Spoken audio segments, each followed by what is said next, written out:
Okay, how's everyone doing? We're ready to go.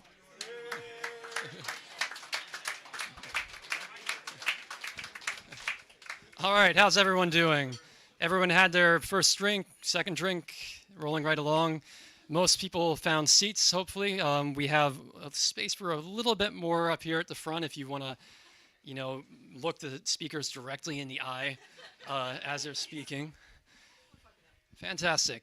Welcome to Nerd Night. I am your host, Andrew, not to be confused with Andrew over there. Um, where's everyone's costumes? Uh, okay, it is the month of October, which I will take as a thin excuse since Halloween is this month to cosplay my favorite doctor from Doctor Who. So I am doing that this month. Who is here for the first time tonight? Fantastic. That looks like it's about half. Okay, so how many people have been to any nerd night anywhere in the world? Cool, about half.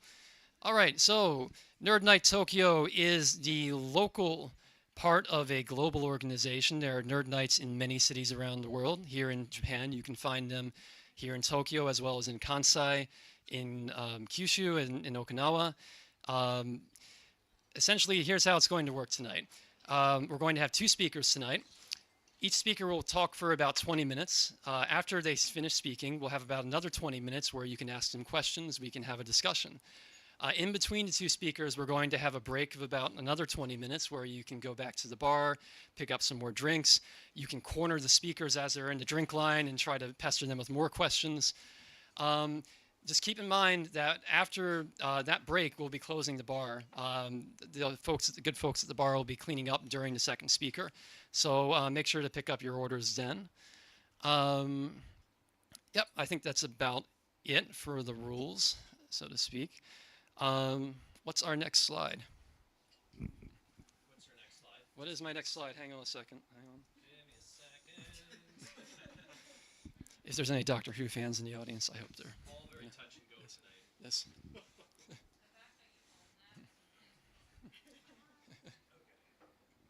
Yes. Please put this on your calendar now. The announcement will go out tomorrow morning as well. Our next Nerd Night will also be right here on Friday, November 14th. There'll be announcements going out tomorrow, and then if you follow our social media, it'll be coming out a little bit later there. Yes, drinks. I've already mentioned this a couple of times, but please buy drinks at the bar. Please buy food at the bar. Ryozan Park has been very kind to allow us to host this event here, and please support them by buying drinks and food at the bar. Next, it takes a lot of people to run this show. Everyone you see sitting over here is a volunteer. We have more volunteers scattered all around. If you're a volunteer, please put your hand up. Cool. If you would like to volunteer in any capacity, please come see one of us or go to our website and find our contact form or email us at tokyo@nerdnight.com. We especially need people to help with all the behind-the-scenes stuff that goes on in between the events. Stuff like managing our social media, taking care of our live stream, that kind of thing. Next. And the best way to keep up with us is to join our mailing list. If you can't read this QR code right now, you can go to our website, which is tokyo.nerdnight.com.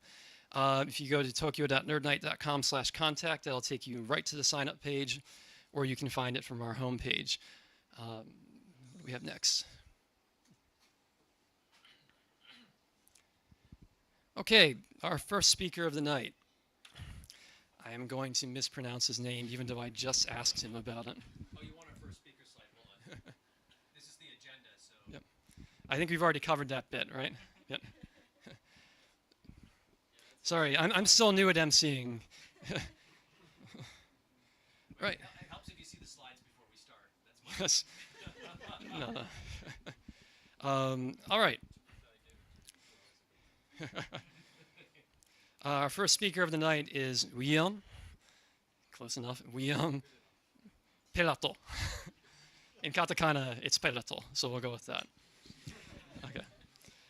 Guilliame is a French engineer who studied at Polytechnique in France and I'll just say TUM in Germany, before moving to Japan. He got into computer science to program video games, then got interested in computer graphics, and at some point his interest shifted from image generation to image recognition. Now he is working as a researcher here at Fujitsu, partly in behavior recognition and partly in recommendations for healthcare. So please put your hands together for our first speaker of the night.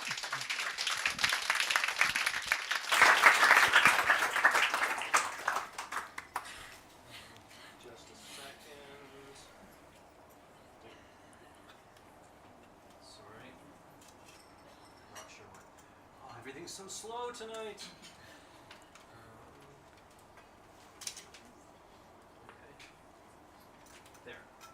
Okay. Do you have the clicker? Nope. You just grabbed it. What did you get? There. Can you hear Okay. me? And Yeah.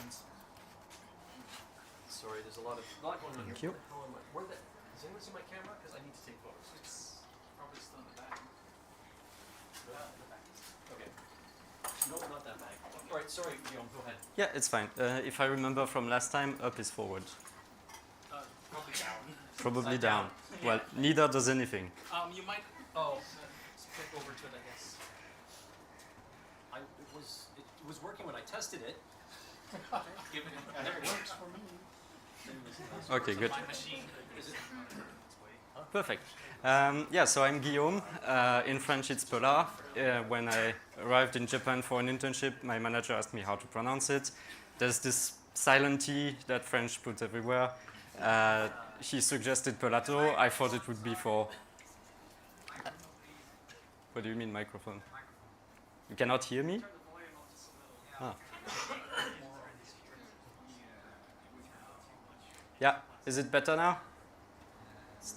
I can try speaking a bit louder, but... Okay, I'll just try to speak louder and we'll see where that goes. Yeah, so my manager suggested Pelato. I thought it would be for 3 months, and 3 years later, now that's my name. So these days we're hearing a lot about the AI bubble and AI in general, and I think a lot of people are scared because ChatGPT and we don't know how they get to their results. I'm working with vision, not with text, but tonight I want to teach you a bit about science and also about cool stuff that we're doing so that we understand actually what AI does. The main conference for computer vision, which is the science of understanding images, is called CVPR, for computer vision and pattern recognition. And that's all what computer vision is about, patterns. So humans are very good at recognizing patterns. That's how we understand the world, but we're not that great at explaining them. For example, you've recognized right away that there's a dog and a cat on these two images. Can you explain the difference? And perhaps a bit harder, can you explain it only based on those two images? So no access to behavior information. The cat is going to be very nice with you, maybe, if they want to, but you cannot say that. So you're going to say, okay, the dog has a fur that is a bit different, their ears are longer, the cat is mostly lying down. Except when we're trying to teach that to a computer, they have no concept of ears or lying down. So really what you're trying to do is find the difference between those two images. And then, once you figured it out, which one is this? So, by show of hands, who thinks it's a cat? Who thinks it's a dog? It's a dog. I just copy-pasted the left one. So how are we doing this? For this, we're using an operation, so it's math, called a convolution. The idea is images are just a bunch of pixels, and they're just big matrices. So we can do all the operations that we want on matrices. And in particular, convolutions are an operation that will just combine neighboring pixels and look for patterns.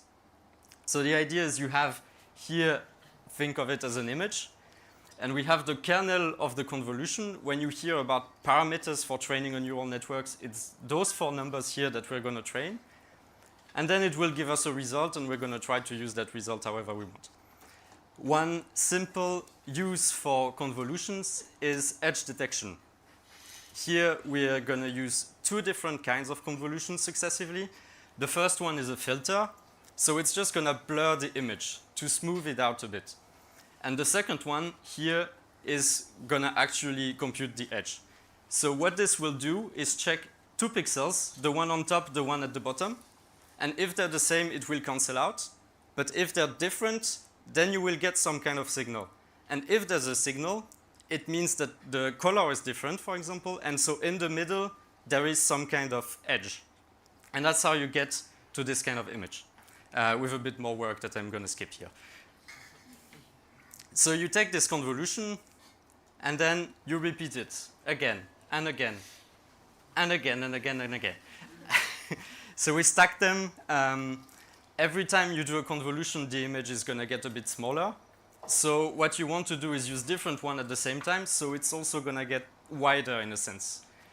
We don't really talk about images in the middle anymore, but you can see it as creating smaller but more images at every step until we reach the end and it's just a single vector of numbers. Each of those numbers is called a feature, and you can see them as representing an aspect of the image. Maybe the first one is the ratio of legs of the thing in the image compared to a dog. Maybe the second one is the, I don't know, the color of the fur. And then once we have this, we can just classify it into, is it a dog or a cat? In this case, we're pretty good. The dog was recognized with a 72% confidence. But that's not enough, because we know it's a dog. It's not 72%, it's 100. So ideally, we would want dog equal 1 and cat equals 0. And training a neural network is starting from this error at the end. We want dog equals 1, so there's a 0.28 error. And we're going to go back the network bit by bit, tweaking every single parameter until we hopefully get closer. So for one image, we're going to tweak it once.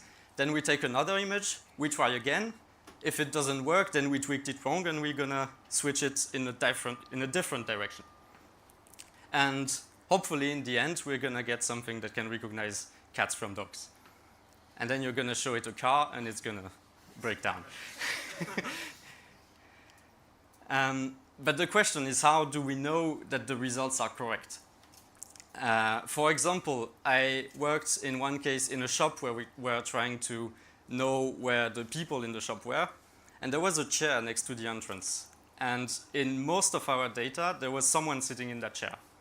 So what the network does then is to learn that in this chair, there's always a human, irrelevant of if there's one or not, and irrelevant of if that looks like a human. It's a chair. But there was a human there, so there must be one.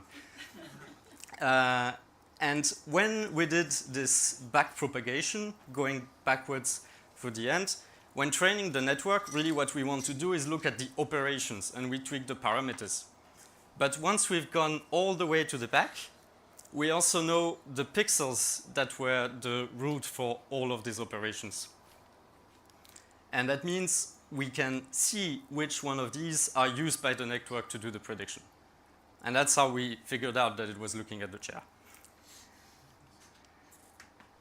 Now, CNN, so convolutional neural networks made out of convolutions, are pretty good. But because it's a convolution, it only looks at a few neighboring pixels at a time. And that works somewhat well. But in 2017, there was a huge breakdown in the AI field, which is the transformer architecture. It first came to text, and then 3 years later, someone managed to apply it to images, and it changed everything.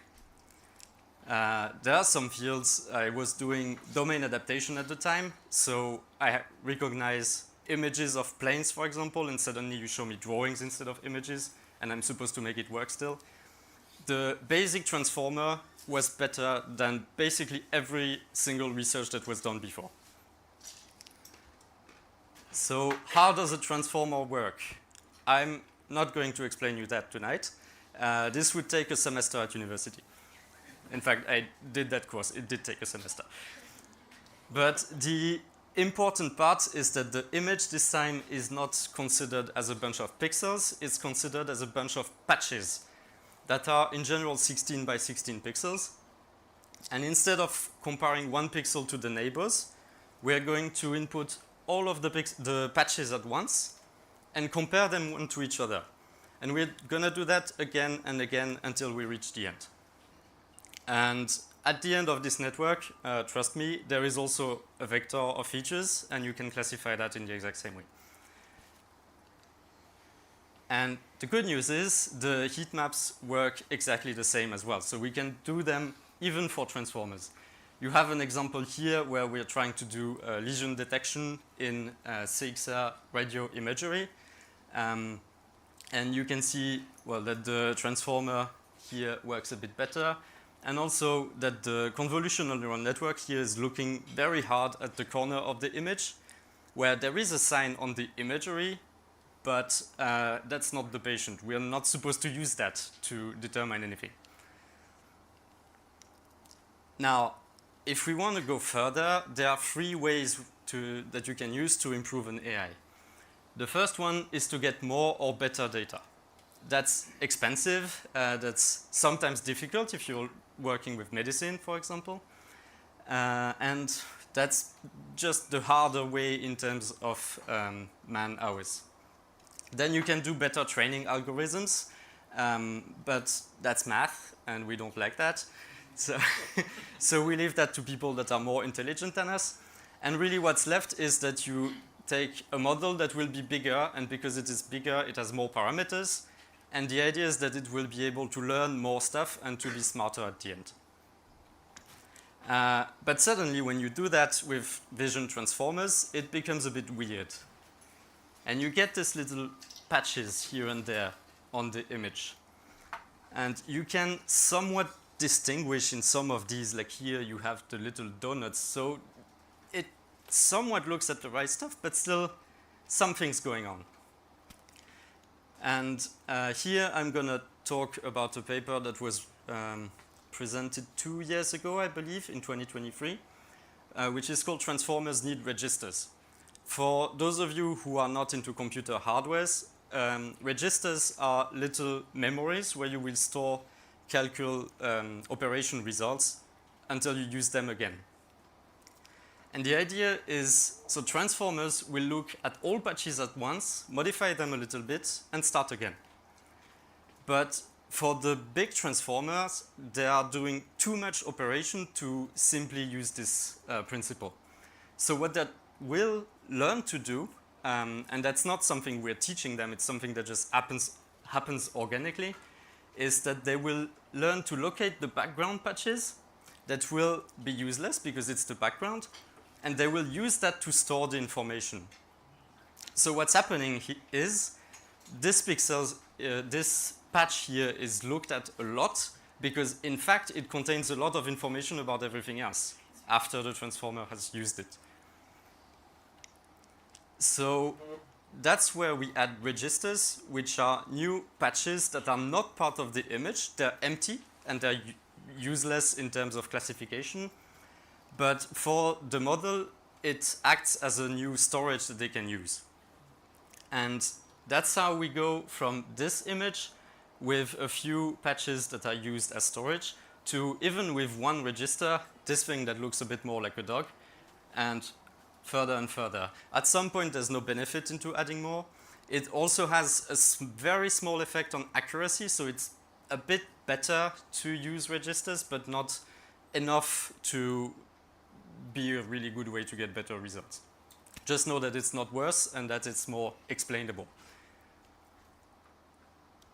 And then we can also look at the heat map not from the classification results, but for the content of a register. And that's also something that's super interesting, and we don't know why this happens. But for example, with this coffee cup here, you have the result here that shows that the model is looking at the whole cup and the little sugar cubes. But then every register that we've added looks at a different part of the coffee cup. The first one will look at the cup. The second one will look at one sugar cube here, and then we have the spoon, and then the content of the cup. So that's really great because we didn't expect that at all. So That's where I'll stop because that's already a lot of information for you to remember. But the key takeaways that I want you to have is that first, understanding how a model makes a decision is super important. For safety and for trust purposes mostly, but also because sometimes you're just gonna improve your model by discovering that they make stupid errors and they look at chairs instead of humans. The more complex AIs, of course, require more complex tools. But sometimes, by finding those tools, we also learn about new ways to make the AI better, like the registers that I just showed. And finally, at the moment still, AIs are black boxes. So that means you put something inside, something comes out, and you still don't really know what happens in the middle. So that's scary. And explainability tools like the one I just showed don't always exist, but I just want you to know that there are people that are working hard so we get there at some point. Thank you for your attention, and if you have any question, please go ahead.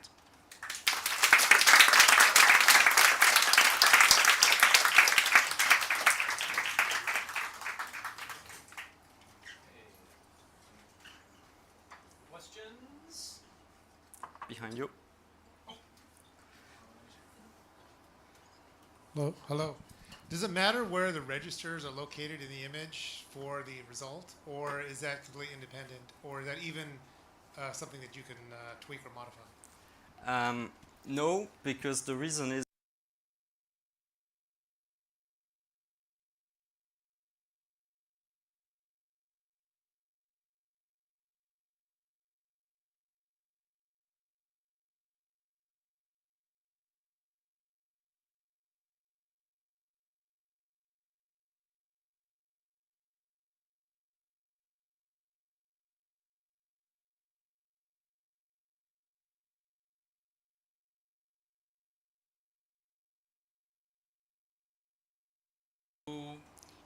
These registers, the original registers, they were like emergent behavior, right? Yes. You mentioned that it happened with the larger transformers. So like, is it a function of like the like kind of like number representation? So like you have more matrices and they eventually max out the value number and they have to store it somewhere first, or is it like some other behavior that's happening there? we think it's a function of the number of parameters because it only happens in bigger models. But how this happens is something we still don't know.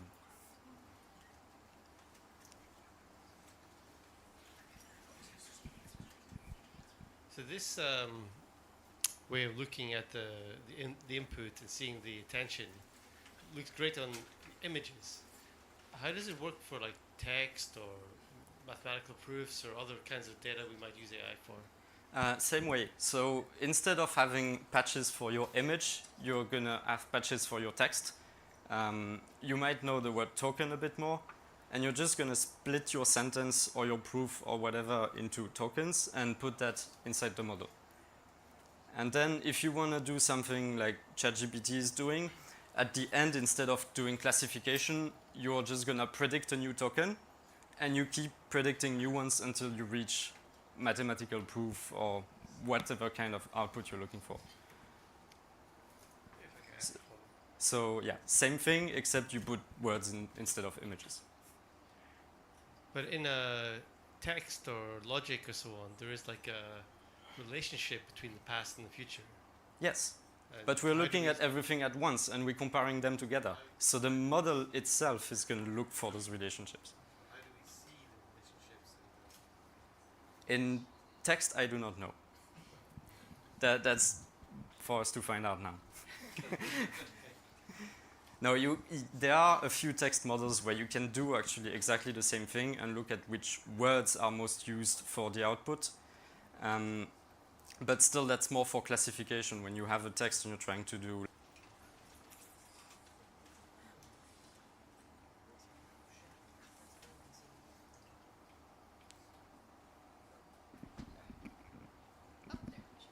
Hello. Yeah.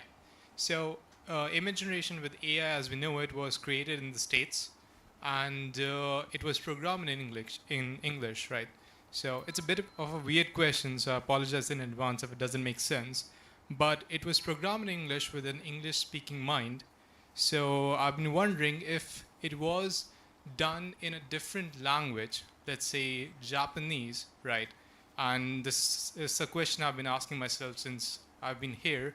Would the image creation process be different than what we see right now, that is from the grains to the real image, because of a different mindset, and as we know that language itself shapes the mind, and yeah, because of that, do you think the image creation process will be different, and if so, how? I think for text that would be the case. For images, I don't believe so. It might be just because you're gonna get a different type of data.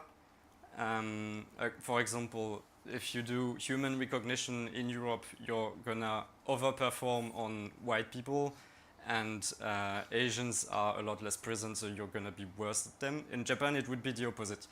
But I don't think the language that the engineers or researchers use has an impact really on the model. Thank you.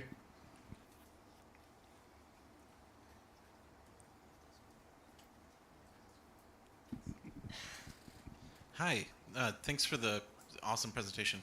I had a question about how something like a GAN interfaces with the transformer. Can you talk about that a little?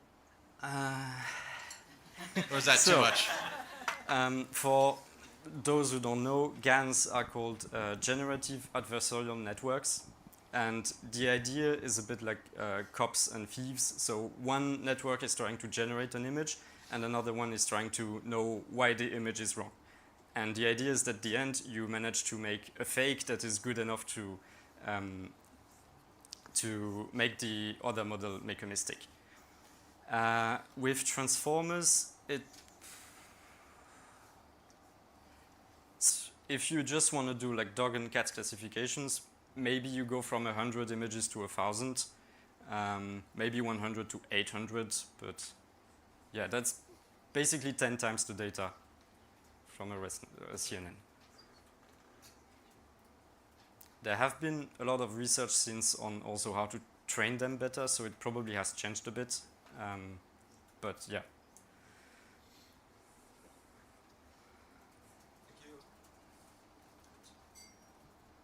Hello. Thank you for your presentation. So you mentioned this breakthrough in technology. Can you talk a bit about more the applications? So this breakthrough, what does it allow us to do nowadays that before maybe was impossible or unfeasible?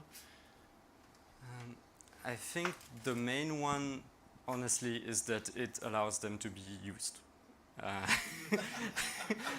Like CNNs are great for research, but if you're trying to do, for example, an autonomous car, it's not enough to know that the thing in front of you is a car with 70% confidence. You want 90, 95.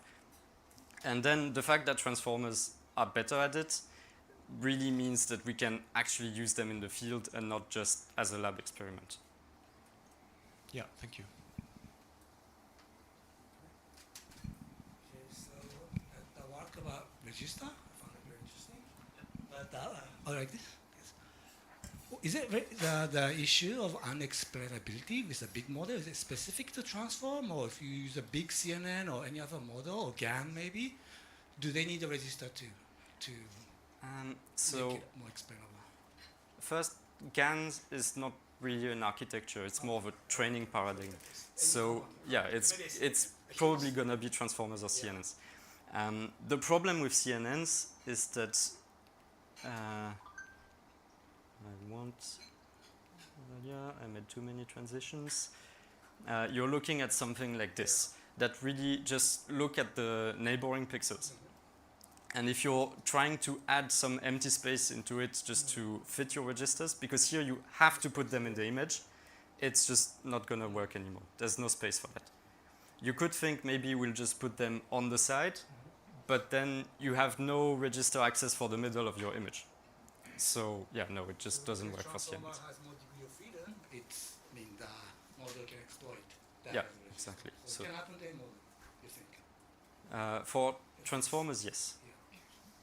Right, thank you.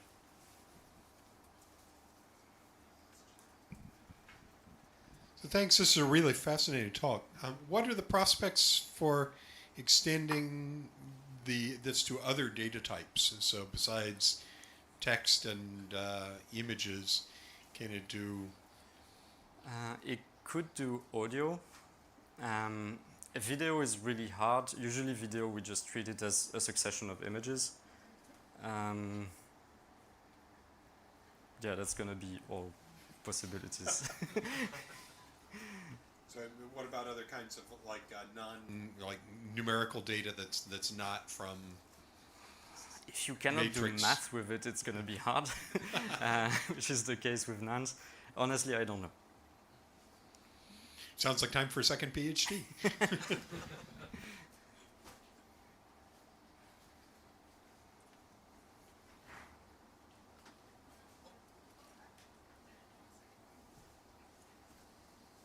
Hi, thank you for the presentation.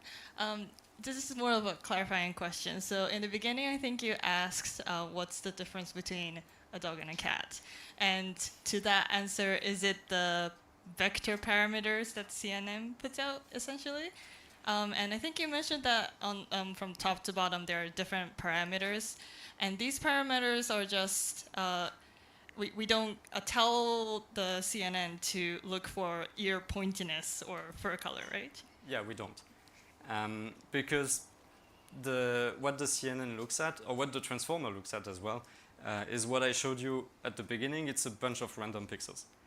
And it's going to look for patterns, and once it has seen enough images of dogs, enough images of non-dogs, and enough training to know how to do the difference, it will have learned some patterns.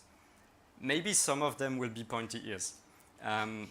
But we do not know, and it's really hard to look at what each parameter, each filter does.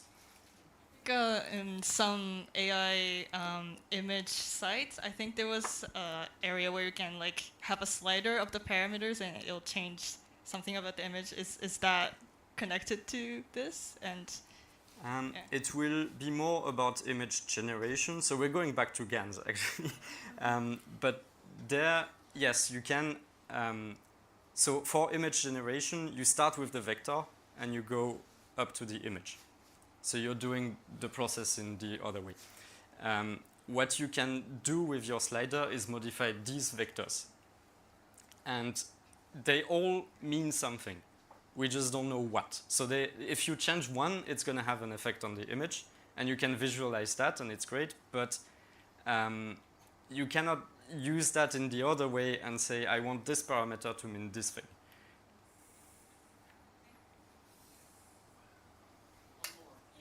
Last one. We can talk afterwards. Oh, okay. Thank you. You mentioned that is kind of a use case to medical imaging and maybe cancer research, kind of. Can you elaborate a bit more about what is the future case for such kind of information, or the use now, or how your research is making that thing better? Because this would be something useful. We are having. I'm not doing really image recognition for healthcare, but I'm working a bit in AI for healthcare. And what we're doing is two kinds of things. First, for the patient, to know a bit better like, what they have. Like you get their medical history, and then they can ask questions about it, and we will analyze it to know, like, okay, this is why you got this drug from your doctor. And the other use case is for the doctors themselves, where they would get results from a patient, or they would get the imagery, and the AI would suggest, like, maybe look more at this or at this to help the doctor make a decision. We don't want to replace them. That's not at all what we're trying to do. But yeah, well, there are countries where it's a bit lax. So maybe in the future it might be allowed. But we're not trying to do that. We're really just trying to point the attention of the doctor towards something they might have missed.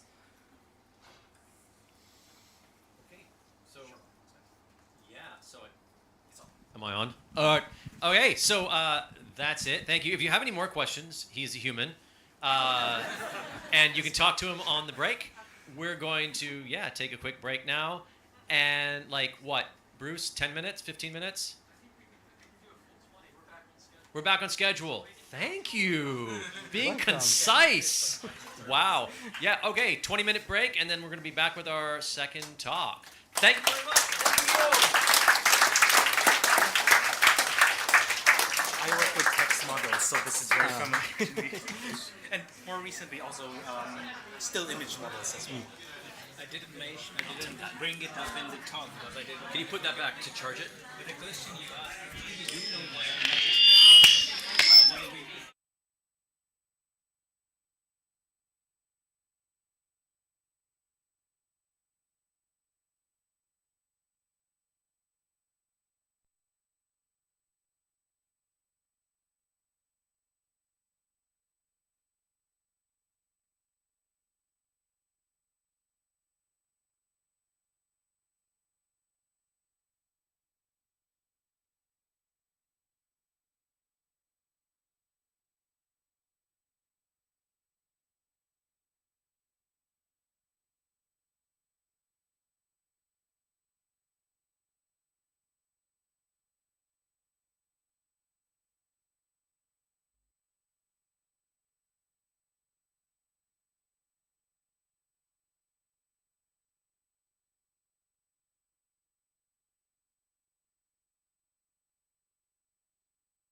Jumpsuit wearing sequins, well, it's time to stop your midnight jiving and put your dancing shoes away. A little woman, little man, little grown up, little platform wearing disco fan. It's time to stop your late night shaking. It's the end of a long dancing day. This is a disco. This is a disco lullaby. Lay down your funky head. It's time to go to sleep now. Go get tucked into bed. Your daddy and your mommy will boogie shake their bummies at the disco scene.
are the accents from? I see, I can tell. Yeah. I'm from Cheshire. Oh, right. It did not sound like it though. Oh, okay. So, ladies and gentlemen, let me present the Slim Lunar Landing, which was like totally happened on January 20th, and it was all great except when it wasn't, and then we did stuff, and that was good, and that was also bad. And, yeah.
Check, check, check. All right, folks. Whoa. We're going to get started in just a couple of minutes, so if you could start making your way to your seats, please do so.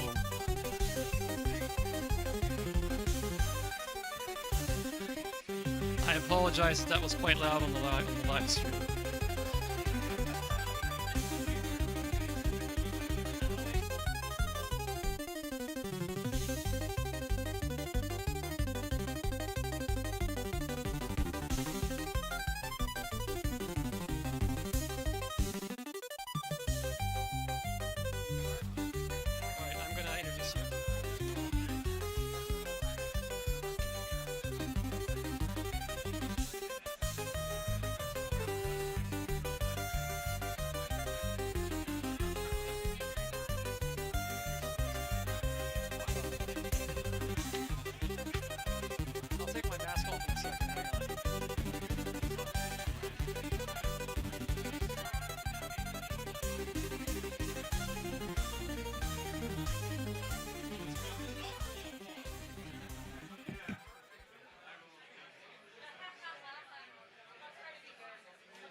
Actually, before we do that, we need to record the video for Nerd Night Bosses. Yeah,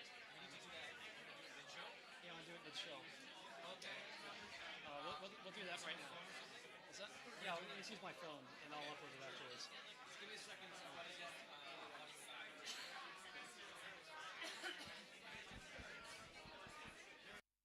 Folks.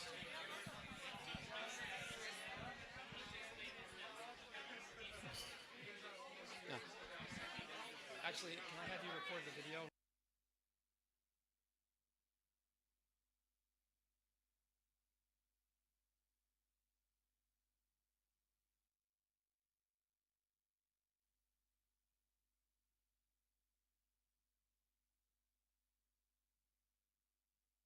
All right, folks, it's time for us to get started again. All right, so before our next speaker, in this part, right before we introduce our next speaker, we're going to talk about a few other community events. And I also want to have a little special event tonight. This weekend is the Nerd Night Global Bosses Meetup. It's happening in North Carolina in America this weekend. It's a lot of the various Nerd Night bosses are having sort of a super Nerd Night there. And they've asked us to record a very short video saying hello from Tokyo. So we're going to do that now. Are we recording? Okay, we're recording. So, hello world. Hello from Tokyo.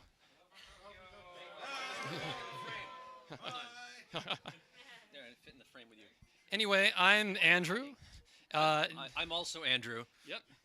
We're the Nerd Night co-bosses in Tokyo. And the fun fact about Tokyo that a lot of people don't know is that Tokyo is in Japan.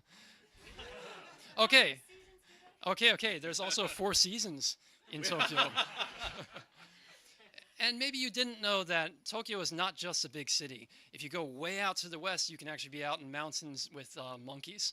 And if you keep going south and south and south into the ocean, there's actually tiny little subtropical islands that are still part of Tokyo. So anyway, I hope you have a great weekend and have a great time. Thanks. Bye. Cool. Good job. Awesome. Now they'll stop asking us about that. Okay, next up. Hang on.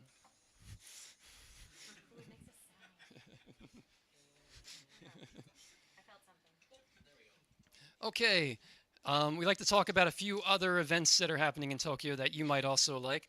Tokyo Humanities is an event that happens irregularly right here in this same space. In fact, we have them to thank for introducing us to this space. If you like Nerd Night, but you also like being nerdy about humanities stuff all of the time rather than just some of the time, then you'll probably enjoy Tokyo Humanities. Google them, look them up on Facebook. I believe they also have a website now, which one of those things you can get to from this QR code. Next up, Space Cafe. It is usually at Good Heavens Pub. It is, in fact, at Good Heavens Pub this week, right? All right, so October 23rd is the next Space Cafe. Is there anyone here, by the way, from either Humanities Cafe or Space Cafe tonight? All right, we can talk about them. Right, anyway, if you were interested in space, they will be talking about Einstein's magnifying glass, how gravitational lensing unveils the secrets of the universe at Good Heavens in Shimokitazawa.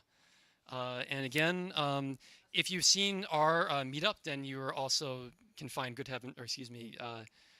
Space Cafe's events there, and they're also on Facebook. They also have a website. Next up, YTG. So, this event, this Nerd Night Tokyo, is a fundraiser for Yokohama Theater Group, the oldest English language theater group in Japan. Wait. Okay. Okay. Almost one of the oldest. One of the oldest.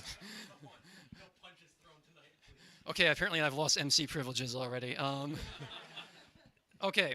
Anyway, your admission fees tonight go to help support the equipment and management of this event, as well as the production of other YTG events. Is there anything currently on at YTG? Nope. Yes. However, some of the folks that you see here tonight are YTG interns, and we really appreciate their help too. And I should mention, yes, Andrew is. How should I put it? What are you to YTG? You are the artistic director. Yes. Okay. Last up, we have one last item from Selena. You all know Selena. Hi guys. Hey friends, thanks for coming out tonight. It's so great to see you all.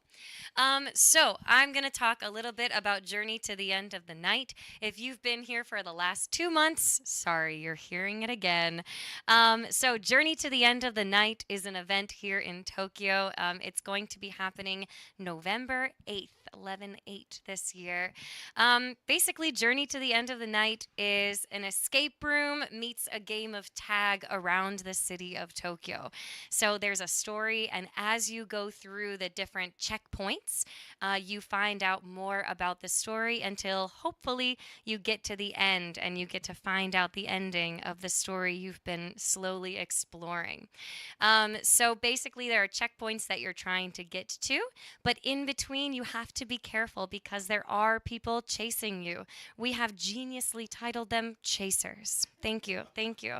And so if you get caught by a chaser, you become a chaser. So as the night goes on, the ratio changes, the stakes are higher, and hopefully it's a great time from start to finish, and there's a little party in a park afterwards. The name is Journey to the End of the Night. It is not to the end of the night. It is to the end of however long your train home runs. Or if you're really like, yeah, then you can stay in the park all night. I might be there. We'll have a great time. We'll have some drinks, have a great time together. Yeah, if you are interested in participating as a volunteer, we might have a few more spaces open. You can talk to me.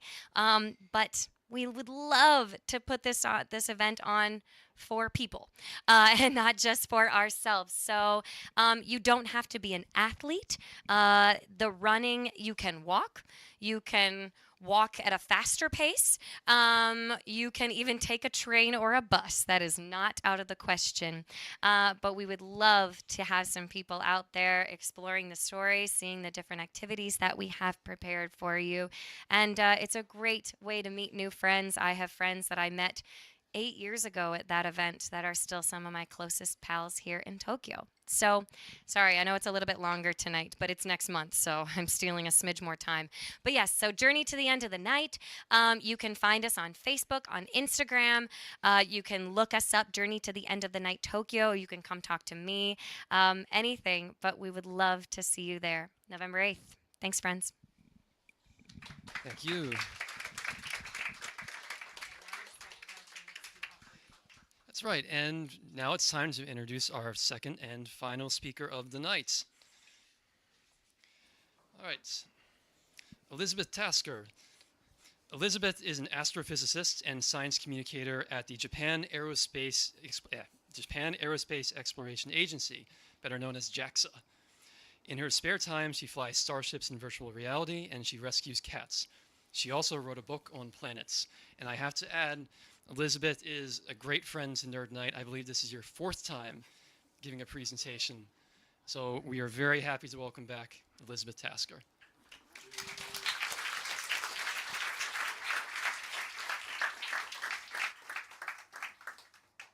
Thank you. We good? I think we're good. Okay. We're not good. I've got a phone. I'm fine, yeah. Because it's my 4th time, my phone now automatically connects to the laptop, so we're all good. So I want to talk about actually the time that Japan landed on the moon. And our story begins at a particularly excellent hour of 3 a.m. on January 20th, 2024. And at this moment, in the JAXA Sagamihara campus, there is a press conference going on in the communication hall. And the main part of the conference is now over, and journalists are asking questions. And someone raises their hand. And they ask, the lunar landing was successful. I thought you would look happier. And the reason they say that is this is actually what they're looking at. And this here is the JAXA president. Here is the JAXA ISAS Director General and the Deputy Director General. And as you can see, they're all looking rather somber. So from this, I think we can conclude 2 things. Firstly, we landed on the moon. Yeah!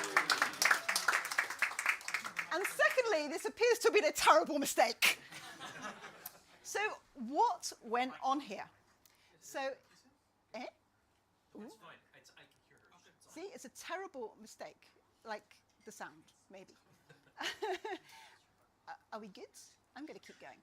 So, to understand what's going on here, we have to look at this lunar landing mission, which was the smart lander for investigating moon. And I have to say, it irritates me every time that he didn't call it the moon, but no one consulted me on this. So, smart lander for investigating moon, SLIM mission.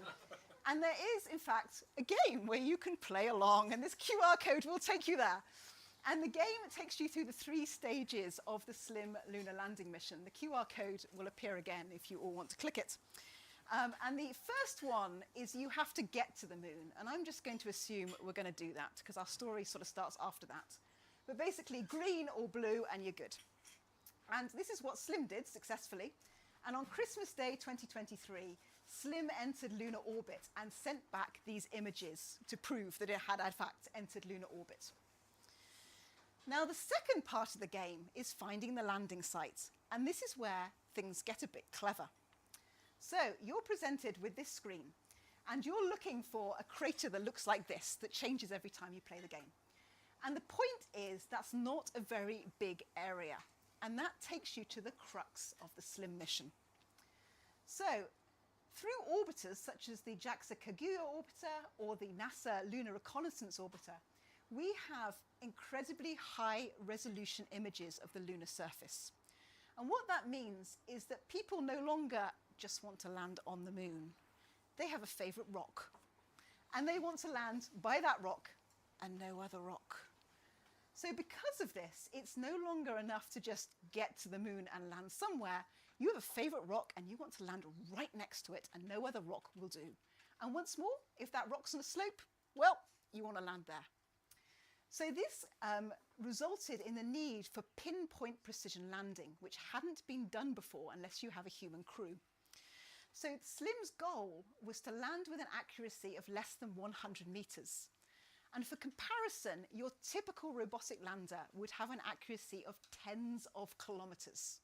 So this was way more accurate precision we were aiming for, and on a sloped terrain. So this little pink dot was the purpose of SLIM, and you can see that's pretty treacherous landscape. So you wouldn't want an accuracy of much more than 100 meters, much less than 100 meters, otherwise it would end very badly.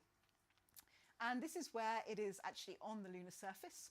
So originally the team released the coordinates as minus 13.3, 25.2. And then they later had a press conference in which they apologized for this atrocious lack of accuracy. And they instead released the coordinates to 5 decimal places. So I'm sure you all feel much more relaxed now that you can see exactly where it landed. When you look up at the moon, you have those 5 decimal places. So how did SLIM achieve a pinpoint landing when previous landers had landed within tens of kilometers? And the answer was something called image image matching. It will come up in the next slide. Anyway, SLIM goes along, he's orbiting the moon, and SLIM takes photos of the ground beneath its feet. And with these images, it looks at the pattern of craters, and it compares this with onboard maps that it's got from orbiters like Kaguya or LRO. And by doing this image matching navigation, that was the word I was looking for. So by doing this image matching, it can work out exactly where it is at any given time. And so that means autonomously, it can check its location, and if it's going off course, it can autonomously correct itself to go to the right landing site. And this is much more accurate than setting the trajectory from Earth and just hoping for the best. So this is what you do when you play the second part of the game. You pick a crater, and you have to try and find a good match to it, and then come down. And then once you've done that, we get to the third part, which is the actual landing. So roughly 50 meters above the lunar surface, SLIM will start its final descent to the surface of the moon. All right. We've gone back in time. We're now January 19th at 8 a.m. Lunar landing will be just after midnight. Technically the next day, but sort of that day. Whoa, what happened? Sorry. All right, no worries. So at 8 a.m., I started off with a media interview with BBC Singapore. Now, I don't know how many people have done these for radio, but the way it works when you're external to the studio is you log in like this, and they're very fussy about what you've got behind you. So this is why I have like a stack of books and my laptop balanced on it, so that I would only have the wall and a door behind me and not, all my anime posters, which for some reason, I don't even know. So here I am, and my segment is only going to be a few minutes, but the program maybe runs for an hour. So you log in substantially earlier, and you sit there staring at yourself until someone says it's going to be 5 minutes and you're on. So while I was staring at myself, I took a selfie, naturally, to send to my mum. But I also photographed my new shiny coffee mug that one of my friends had bought me because I thought she would get a kick out of the fact that I was using it. So I took several photos, and then eventually it comes to my time, and a voice cuts in and says, "Elizabeth, you're going to be on in 5 minutes. By the way, we really like that coffee mug too." So just so you know, if you ever do these kind of interviews, you think no one's watching, but they are.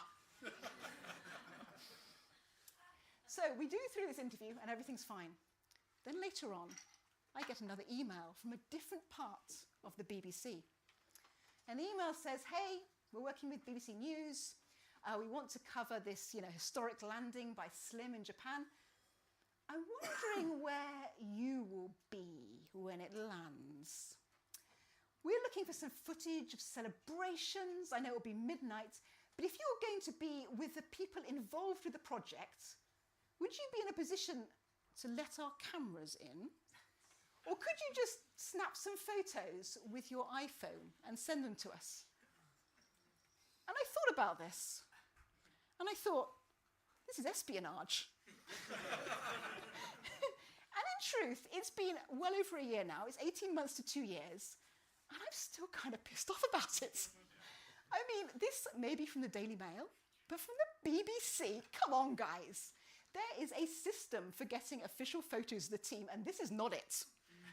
Like, if I'd done this, I probably wouldn't, well, I might still be standing here, but I'd be working at Mossberger, not at JAXA. So, I'm still really annoyed with this group. And I just want you all to know that. Anyway, I resisted espionage. Thank you very much. And in fact, I even thought, thank you. Yes, I'm proud of myself. They really didn't offer me nearly as much money as they should have done if they wanted me to do this. And I even sent this to my boss, and I said, by the way, BBC want me to commit espionage, just so you know. I said, no, aren't you pleased with me? He didn't seem terribly bothered, but okay. And we carry on with the day, and it's now 11 p.m. on the same day. Remember, lunar landing, 12:20 a.m., so we're roughly an hour and a half out. Now, the plan is to do a live broadcast of this event. So the live talk show goes from 11 p.m. to 12 a.m. Then there's the final descent to Slim for that 20 minutes. At this point, you're really past the point of no return for that last 20 minutes. And then the press conference would kick off shortly after that, was the plan. And it was all going to be broadcast live over YouTube. What could go wrong? So, this is going to be slightly unfortunate because I have a clip from the live stream, but I've been told that you'll only hear it if you're on the live feed.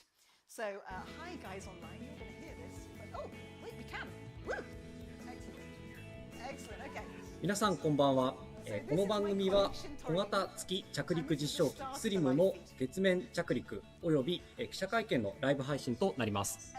私は本日司会を務めます JAXA 宇宙科学研究所の鳥海慎です。どうぞ最後までよろしくお願いいたします。Not looking terrified at all, and definitely not Googling how to become fluent in Japanese in 20 seconds. So the plan was that there would be two parallel live feeds. One, they would both show the same video, but I would be giving an English voiceover.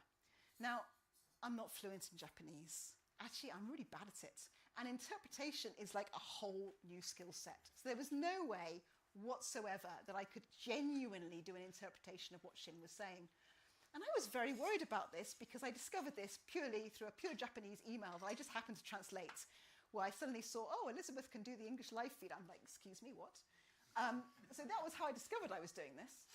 And obviously feeling quite distressed, I went and decided to bond with the whole pinpoint landing experience by playing No Man's Sky. And you can see here, I have landed my starship on top of this knowledge stone.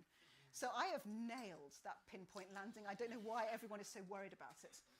And while I was there, I was playing with friends, and I described this problem that was coming up. And my friend said to me, look, you don't really have to do a translation. You've got the schedule. Just make your own talk on the same topic that lasts about the same length of time. And sure, it won't be a one-to-one translation, but it's still going to be a live news feed giving roughly the same information. And that's all anyone wants. So he was right, and that's what I did. So I got given a schedule like this, which I blurred because I've got no idea if this is still private. But also, you wouldn't be able to read it anyway. And the point is, there are times going down the side that break up that hour into sort of 10-minute slots, 5-minute slots, 15-minute slots. And then over here, there were rough topics that are going to be touched on.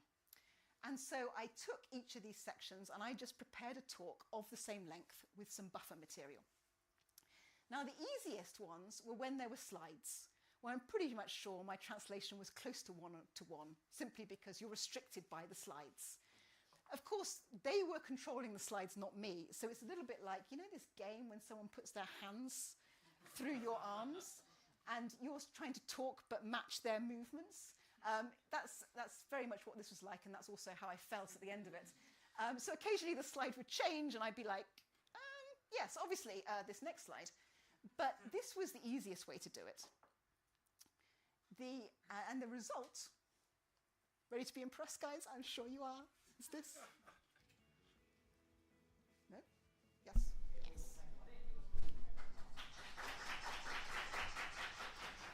Good evening, everyone. This is the live broadcast for the lunar landing operations for the Smart Lander for Investigating Moon, SLIM, and the press conference.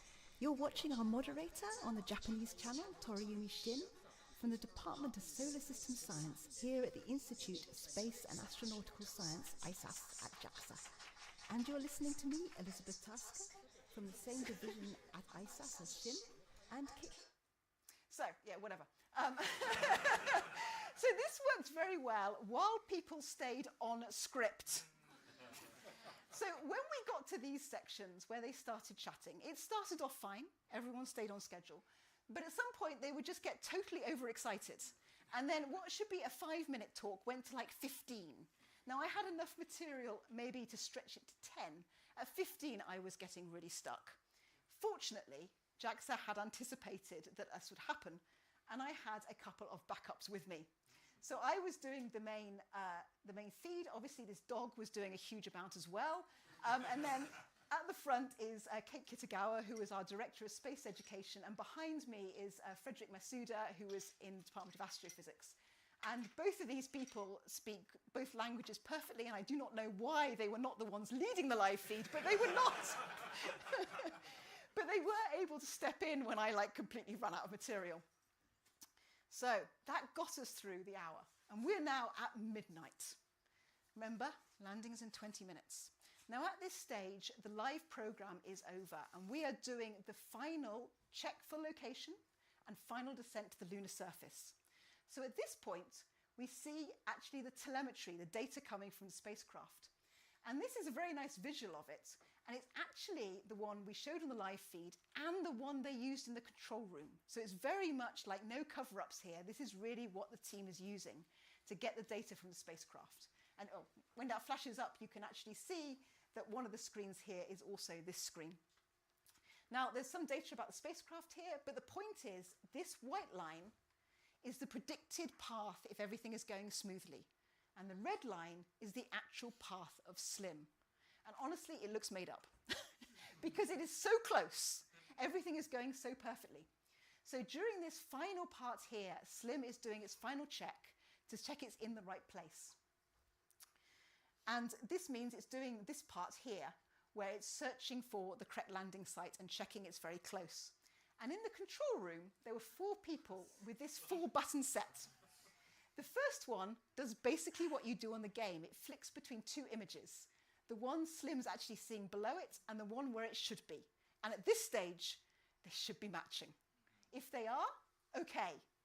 If it's not good, NG, and then send. And they were poised, ready to save SLIM if it made some really bad choices at this stage. But actually, they never pressed the NG button. SLIM made the correct course correction every time and headed to the right landing site. And now we're about 10 past 12, and my computer tells me, you have a moon landing in 10 minutes. Which was helpful. I'm glad that it reminded me, just in case I forgot what I was doing. And so now we're on the final descent, and SLIM is starting to descend to that lunar surface, again, following this white line perfectly down. Now, notably, it was supposed to be silent during this time, and we were supposed to meditatively look at the data. But you can see, these guys didn't shut up. And I had no idea what they were saying, because it was not in the schedule. So fortunately, Kate, at this point, stepped in occasionally and gave the English feed some words to say what they were saying, which was largely, yay! And it was all looking perfectly. We're about to change views. Go on, here we go. Final descent.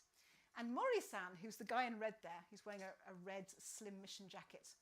Now, we're not supposed to announce anything on the live feed because, of course, we're not in the control room. So the official announcements were all coming at the press conference.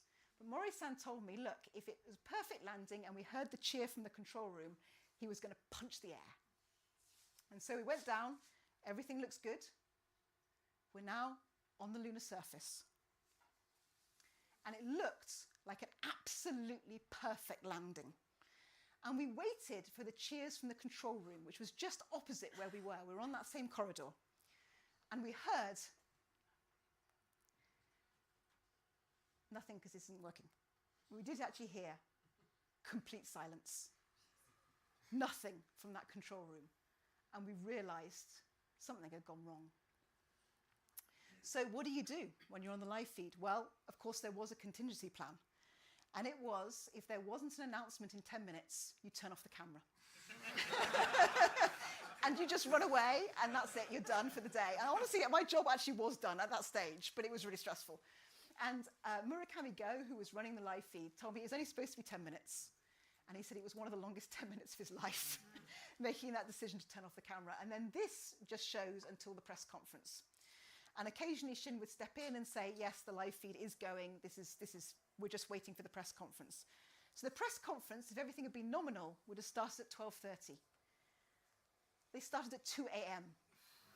And we knew there were meetings going around. There was a team meeting going on. There was an executive meeting going on. And actually, in some ways, it would have been better if it was later still. And the ISAS made the decision they couldn't wait any longer. If they'd waited another couple of hours, they would have had some answers. And to be honest, it wasn't like the trains were running at that time, so I don't really know why they couldn't have done because the press weren't going anywhere. But so ISAS is in the nearest station is Fuchinobi. You've probably never heard of it, and there is a reason for that. So it's down in Sagamihara, and if you were there at 2 a.m., believe you me, you were also there at 4 a.m. So they could have waited, but they didn't. They decided to hold the press conference. And so as a result, we had these very serious faces. And the problem was the following. Slim had soft landed on the moon. It was not a crash. We were 100% sure of that because the spacecraft was still communicating. In fact, it even took a sneaky little shot of the moon's surface and sent it back to Earth. All good. But the solar panels were not generating electricity, which would mean that within a fairly short time, that lithium battery would dry up and Slim would turn off, which was not the plan. It was supposed to recharge and go for longer. So it wasn't like there'd been a crash landing, but something weird was going on. So everyone was just like, And so when the press asked this question, actually, Deputy Director Fujimoto said, we're scientists and engineers, and there's something going on here we don't understand, and we don't like that. So that's why we had the very serious faces. Now, within a couple of hours, they actually worked out what was going on, but they got proof, definitive proof, a few days later. And that proof came from two little rovers that Slim actually dropped about 5 meters above the surface. LEV-1, LEV-2, sometimes called SORA-Q. LEV is Lunar Excursion Vehicle 1 and 2. And this little guy here is adorable. Look, it's so cute. So it's built in conjunction with, it's a collaboration between JAXA and Takura Tomy, who make the Transformer dolls. And so it starts off as a ball, and then it pops open, it has a camera, and it has a tail. And you can actually buy these as a toy on Amazon, just so you know. And it had one job. Its job was to autonomously look around, identify Slim, take a photo, and send it back to Earth. And it actually took a lot of photos, and it had an algorithm on board to select what it thought was the best photo. So when it sent back this photo, you for a start realised what had happened, but also you could picture this little rover going around going, that photo, that is hilarious, I'm sending that back to Earth. So here we have Slim. It's obviously undamaged. There's no obvious, it's not been crunched or crushed anywhere, but it has quite clearly face planted onto the lunar surface. Now, there were actually another mission that did the same, so this is now the cool way to land on the moon. But that was why we were having some problems. So how did this occur when everything seemed to be going smoothly? So as I mentioned, the final part of the landing is this descent from 50 meters. Everything was fine until this point, and Slim had actually found its landing site to within 2 to 3 meters. So this image-matching navigation had been a resounding success, and it was on target to land incredibly precisely. Then, it lost one of its engines. And how do they know this? Because there it is. This is a picture taken by the navigation camera. You can see the nozzle falling away. Now, Slim actually has this as a contingency plan. With one fully functioning main engine, it has enough power to counter the moon's gravity. However, the two engines are either side of the spacecraft's center of mass. So if you lose one, it's very hard to control position and attitude. So as a result, Slim drifted and ended up not being able to land on its feet, but face planted very gently at 1.4 meters per second onto the lunar surface. But nevertheless, it actually had a great view. So it sent back this picture and was like, all is well, except for the fact that it was actually dawn on the moon. And the solar rays were no longer aligned with the solar panels, and that was why we couldn't get power. However, there is a solution to that, and that is simply to wait. So a full sidereal day lasts 1 month, because month, moon, yeah. So within 1 to 2 weeks, the sun would move round, and then at that stage, it would illuminate the solar panels of SLIM that were pointing the wrong direction. But there was some risk with this. The moon has no atmosphere. And what that means is that in the middle of the day and the middle of the night, the temperatures are incredibly extreme. And there wasn't a complete guarantee that SLIM was going to survive this. The mission was fundamentally about pinpoint landing. So once it had done the pinpoint landing and taken a few photos, that was mission success. So they hoped SLIM would last longer, but it wasn't really designed to. So there was a risk that SLIM would just become a giant turkey. So that was, as a result, a very tense period of time. When the battery got to 12%, they shut it down so that it had a chance of recharging. And then, as the sun moved round, they occasionally pinged SLIM to see if it had come back to life. And it did. 8 days later, it woke up as if absolutely nothing was wrong whatsoever and said, yeah, no problem, fully charged, ready to go. And actually, SLIM proceeded to last 3 lunar nights and days on the surface, which greatly exceeded expectations. And that was great because it hasn't got any kind of nuclear power supply to protect it during the midnight and midday. But nevertheless, everything was good. Its camera went and took a whole bunch of images, and the team promptly named every rock they saw after a dog.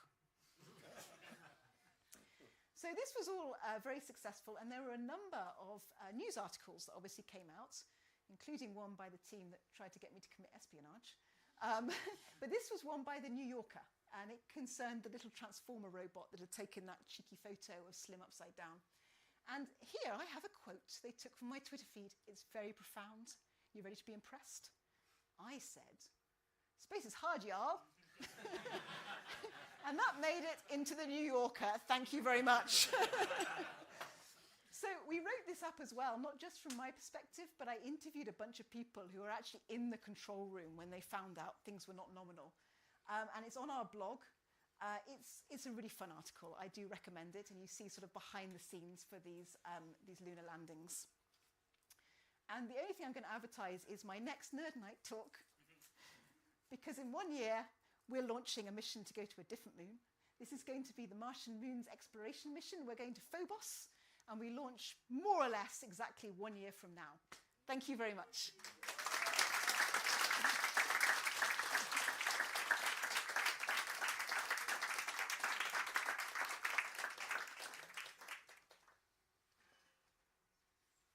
So questions is what we're waiting for. Oh, yeah. Sorry.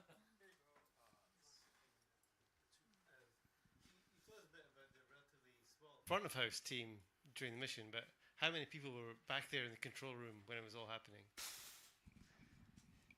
I actually don't know. It's not a huge team, but I mean, it's not like 5 people either. I would estimate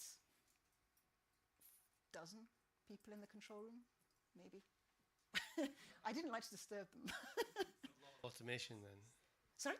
So it's highly automated. I mean, yeah, pretty much. I mean, they had the magic buttons if anything went too wrong. But yeah, it should have been almost entirely so. Yeah.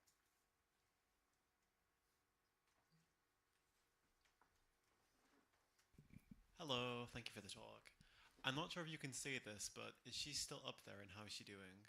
I mean, she's dead, man. I'm sorry. So, after 3 lunar nights in May 2024, in the end, after that final lunar night, she didn't come back to life. But, you know, the life expectancy originally had been a matter of hours, and then she lasted from January through to May. So it was a good life. She did well. But I'm afraid she's no longer with us. Hi, thanks a lot for that talk. I was just wondering why that specific location? I mean, it was a test of, you know, the land. Oh, actually, no, wait a minute. I know a better answer than that. So SLIM was predominantly an engineering mission. And you're right, it could have landed almost anywhere where you had a slope and a gradient to test that out. However, it had on board this one scientific instrument, which was a spectrometer looking at composition. And near the Scioli crater, there was evidence of olivine, which we normally find in the mantle of moons and planets. but it seemed to have come near the surface. And so that was everybody's favorite rock. And therefore, that rock, no other rock, was where they wanted to land. Will you provide us any important information? So they did a lot of data, but I have not seen a research paper out on it so far. I may have missed it, or it may still be pending, I'm not sure. Yeah.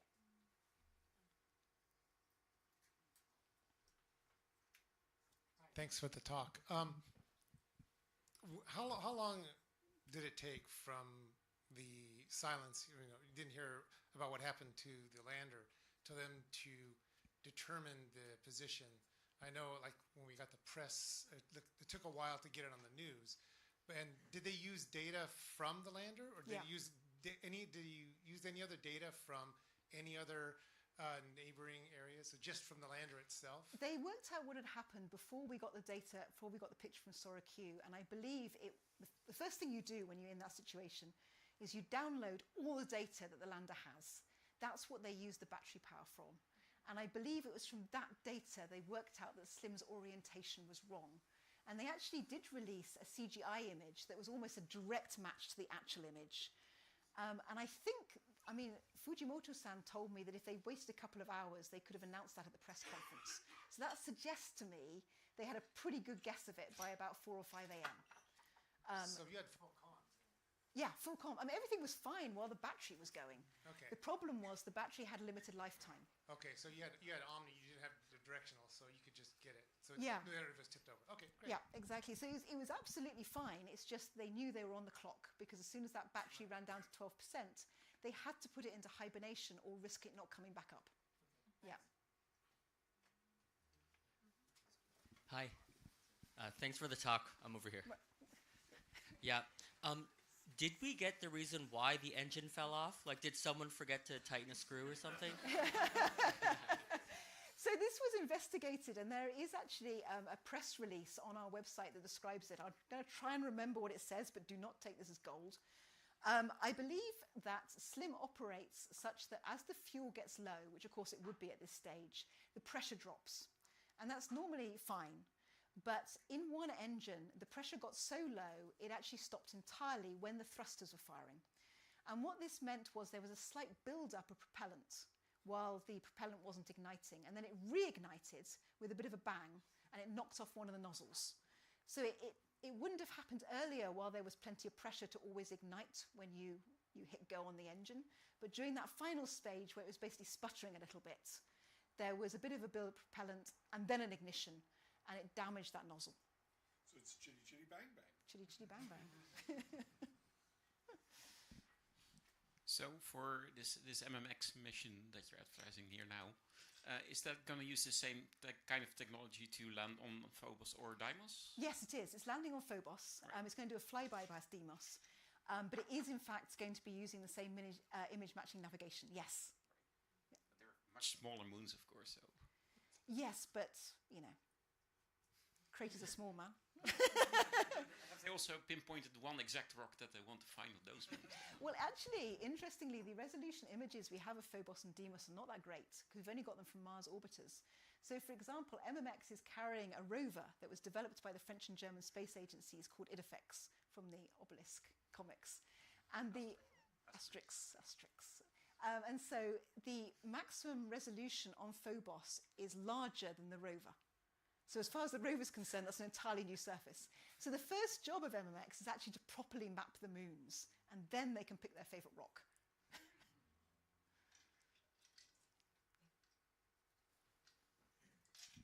So I was wondering with the rocks, but now that you're talking about the rover as well, what's with all the dogs? Yeah, I don't really get that either, to be totally honest. Idefix is also a dog. Yeah, well, that's the German, the French's problem. That was not us. The rocks and the dogs was totally us. And I did ask about it. And they said, well, they did think about cats, but there's two things that put them off. One is Apple had kind of already done it with its operating system named after cats. And also, the rocks were quite different sizes, which was better suited to dog breeds than it was to cats. So I can't tell you how we got to the decision between dogs and cats, but I can tell you that at that point, past the point of no return, it then became dogs.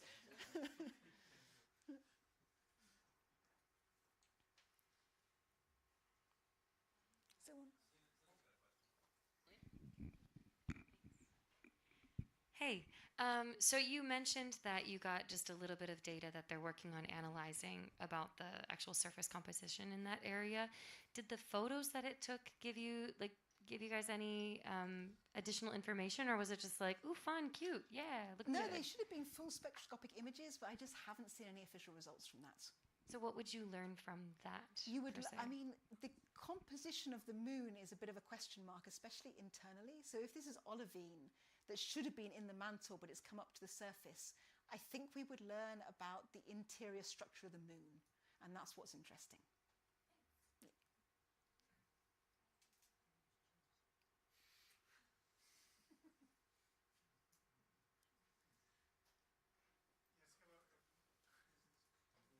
Oh, hello. Yeah, yeah. Okay. Yeah. Well, fascinating talk. First of all, it's I didn't know Japan had a mission to the moon, but I was thinking about. I mean, I was a bit puzzled because wasn't it Japan did manage to land and retrieve some samples from the Hayabusa 2 mission, right? Yes. And is this is Japan refocusing from the smaller objects to the bigger moons? I mean, It has lots of missions. We're a national space agency, man. Come on. We also have space telescopes and like people and humans up there as well. But lots of different missions. Doesn't maybe I read it wrong, but does Japan pretend to do or wants to do like? Excuse me, will you just stop this question? Be careful how you're going to phrase the next part, my friend. Well, you know, man missions to the moon. Do they have these plans? Japan is part of the Artemis program, which, I mean, we'll see what the future of that is. She tails off tactfully. But Japan is part of the Artemis program, and so potentially we could see a crew of Japanese astronauts on the moon in the future. It's not my division of JAXA. So I'm at the Institute of Space and Astronautical Sciences. We do science missions that are robotic and planetary, and also the space telescopes. One of our specialities is indeed small body sample return, and that's the Hayabusa and Hayabusa 2 missions. And MMX will be a successor of that, because these moons, we're not exactly sure what they are. They may in fact be captured asteroids, and that's close enough for us to call that the successor to Hayabusa 2. But the Scuba Space Center does the crewed missions, and that is where the Artemis program is run from.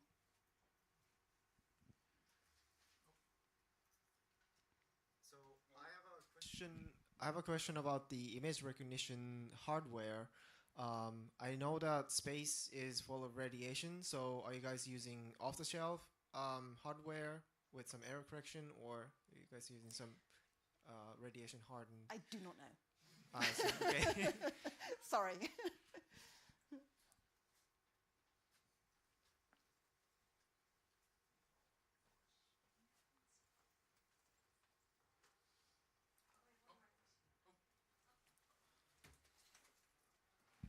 Following up from an earlier question, do you think robots or humans are a more useful element of space exploration?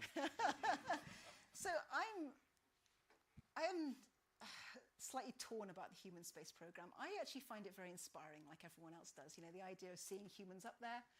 But in terms of, you know, the science, I kind of feel you could send 1,000 robotic programs for the same cost as sending a human. So although a human is much more versatile, you could just keep sending different robots to do that job for a much cheaper price. So I have some I have some skepticism, that's the right word, about the scientific value from the point of learning about things like planet formation. I would go robotic every time, and I would just do lots of different missions. On the other hand, you know, there's something very inspiring about the human program. It is a very political area. And also, there are things that we learn about medicine because, for instance, aging occurs at different rates when you're in space. And that would benefit us all, and you can't do that with a robot. So they both have their place. Personally, I'm very excited by robotic missions, more so than human ones. But that's not to say I don't think the human ones have a lot of value.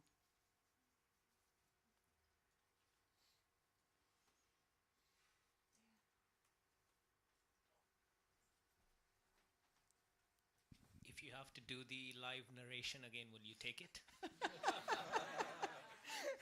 I would, but I would make sure I had 2 or 3 times the amount of material for every single talk. And I would also want a buddy with me because that saved me several times. I mean, having Kate there who just stepped in, especially like if we imagined I was a bit better prepared and I had longer segments for each section, I could have got through that whole hour. But I'm not sure what I would have said during the final landing because it was supposed to be silent, like quiet meditation while we all gaze at the spacecraft. But those guys did not shut up. And it was very obvious on the feed they were talking, so I would have had to say something, but I would have been quite nervous without being able to check what they were saying. So, yes, I probably would, but I would prepare even better, and I would want a friend who could, at a pinch, act as a real interpreter.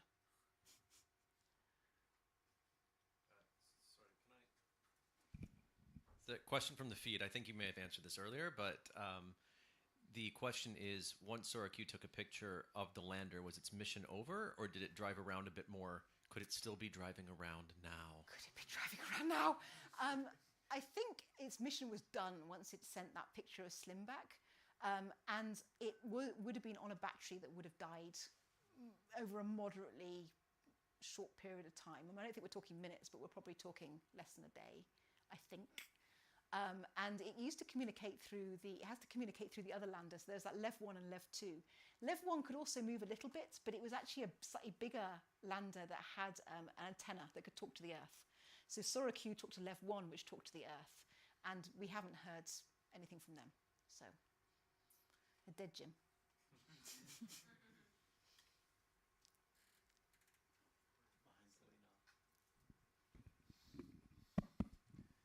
Hello, Elizabeth. Thank you very much for the talk. Is it on? You can ask me afterwards. Okay. All right. So,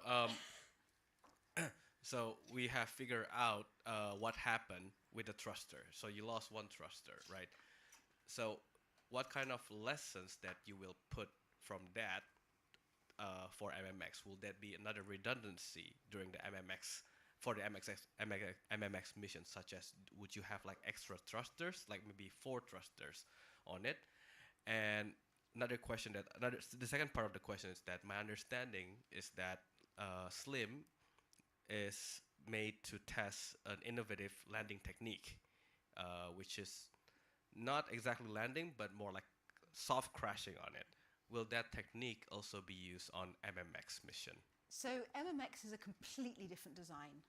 The spacecraft is the largest that ISAS has ever created, and its landing mechanism is very, very different from Slim. It has full landing legs. So whether there are lessons from the loss of the engine on Slim that could be applied to MMX, I'm not sure, because the whole spacecraft propellant system and landing is very, very different. And the second question, I think the answer was no, but I've forgotten what the question was. It's the innovative landing techniques that is used by Slim. So apart from the image matching navigation, because the landing itself is very different and it has full landing legs, and when MMX goes down, it's going to sample and then take off again. It's not going to be the same system. Yeah. Oh yeah, this is a sample return mission, guys. We're coming back. Yeah, with a bite from that moon.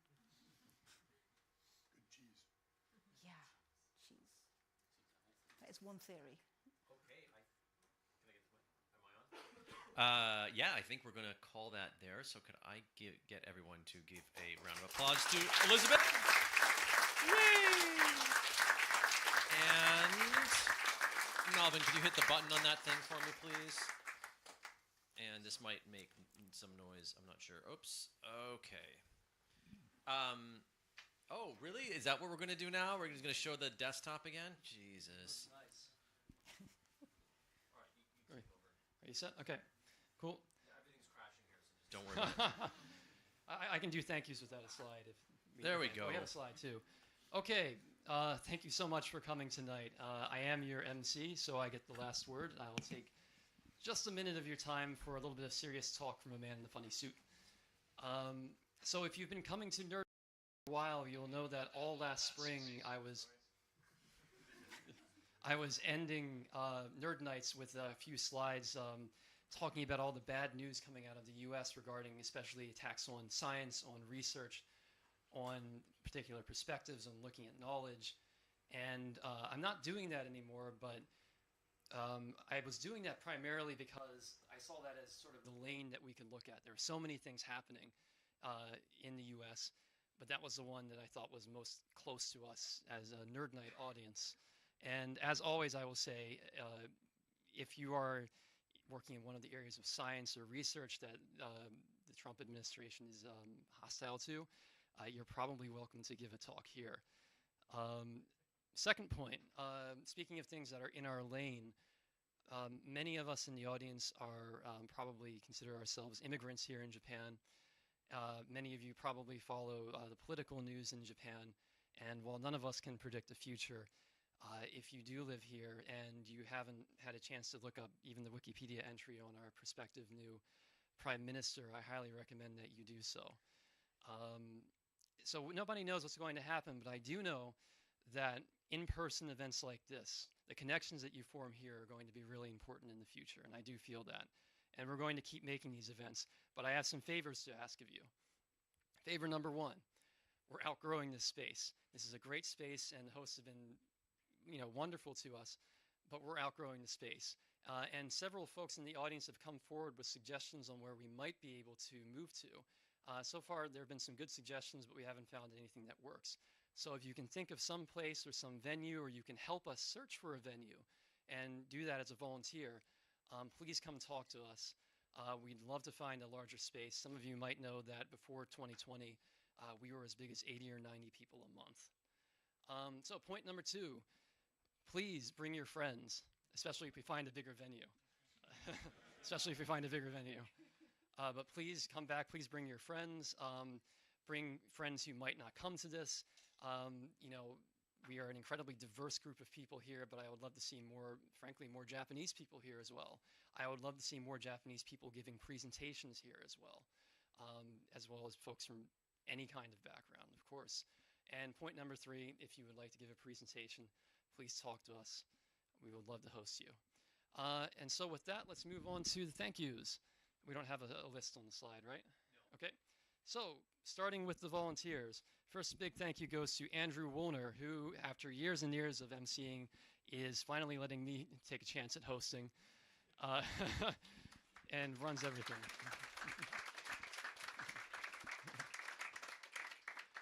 Okay, we also have Melvin, we have Daria, we have Gray, we have Selena. Coco's not here this month, but thank you, Coco. Bram, one of the YTG interns. Also Philip, another YTG intern, and sorry, I know there's a third one who helped move this up. Lily. Lily, thank you to all of our volunteers and all of our interns. Rio, yes, Rio also helps us out remotely, even though she can't be here. To Ryozan Park for hosting us. It's been an incredible help to us.